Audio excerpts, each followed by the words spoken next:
फरीदाबाद पहुंचे हरियाणा के मुख्यमंत्री मनोहर लाल खट्टर ने कहा कि दो विषयों को लेकर आज फरीदाबाद आना पड़ा है।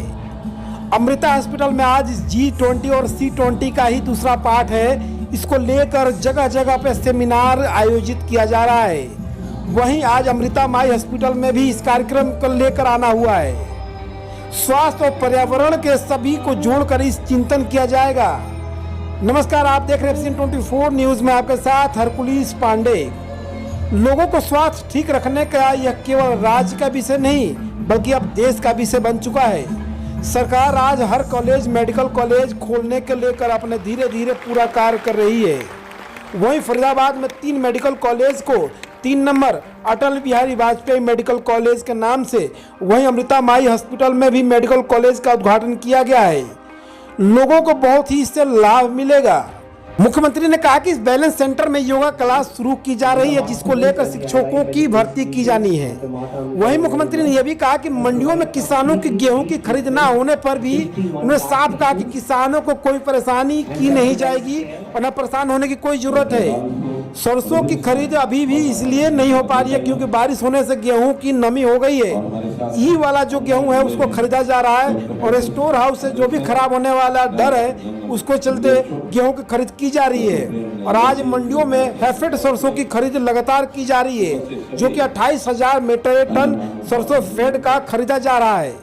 मनोहर लाल खट्टर ने कहा कि अभी तक मंडियों में फिलहाल सरसों 3,000 मीट्रिक टन की मंडियों में, जिसे सूखा कर जल्द ही खरीद लिया जाएगा। आइए सुनवाते हैं क्या कुछ कहते हैं मुख्यमंत्री मनोहर लाल खट्टर। नमस्कार।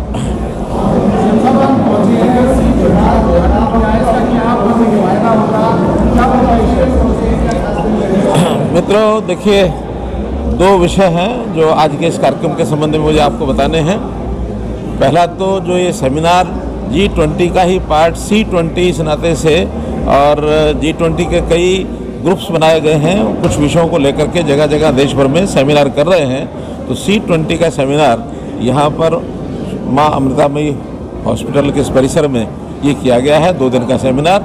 और इसमें तन और मन और उसका स्वास्थ्य और साथ में पर्यावरण, तो इन सब चीज़ों को जोड़ करके एक चिंतन सब लोग करेंगे।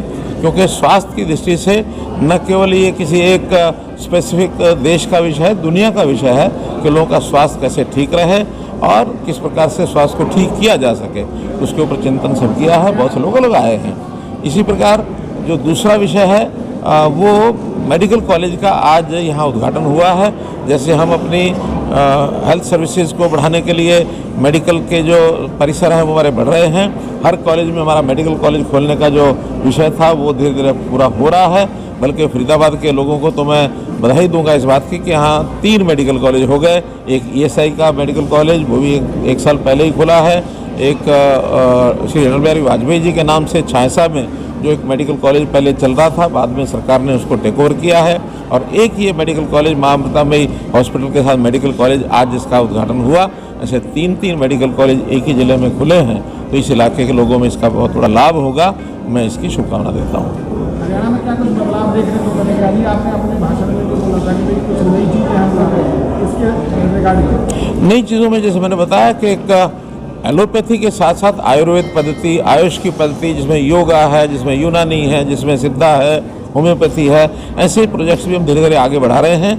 ग्रामीण क्षेत्र में खास करके अवेयरनेस पैदा करने के लिए आयुर्वेद के जो हमारे पार्क में व्यायामशालाएँ जो बना रहे हैं 2-2 एकड़ की, उसमें वेलनेस सेंटर्स और साथ में योगा की क्लासेस ये शुरू होंगी। 650 के आसपास हमने योग सहायक ये भर्ती कर लिए हैं। आगे और भी इन्हीं संस्थानों के ऊपर जो वेलनेस सेंटर्स बनेंगे आयुर्वेद के, उसके अंदर डाइटिशियंस और वहाँ पर जो और भी डॉक्टर्स की आवश्यकता होगी वो उसमें हम आयुर्वेद के डॉक्टर्स की भर्ती और करने जा रहे हैं, ताकि परंपरागत पद्धति हमारी जो है आयुष की, आयुर्वेद की, योगा की, इसको बढ़ाकर लोग स्वस्थ रहें। एक तो स्वस्थ होना है, बीमार होकर के होना, एक स्वस्थ बने रहें, बीमारी ना हो, इस ओर प्रिकॉशन जिसको कहना चाहिए, precaution is better than cure, इस नाते से उस पद्धति पर हम चल रहे हैं।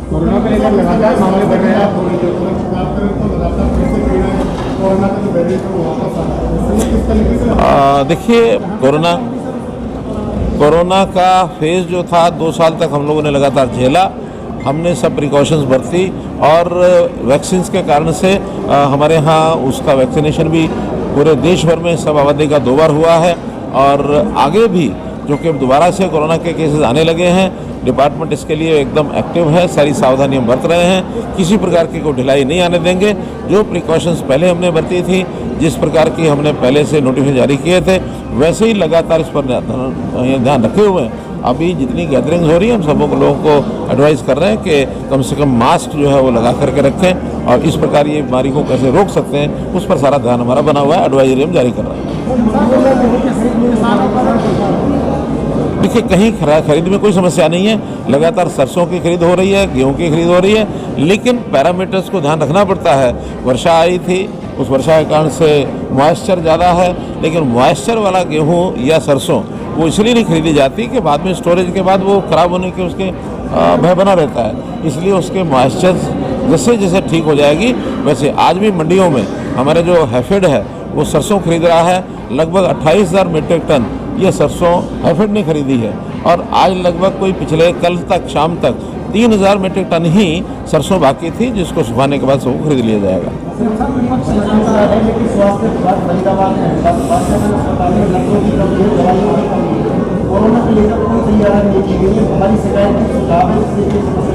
नहीं, ठीक है, आपका सुझाव ठीक है, इसके ऊपर नज़र रखें और कोई भी कमी कहीं नहीं आने देंगे।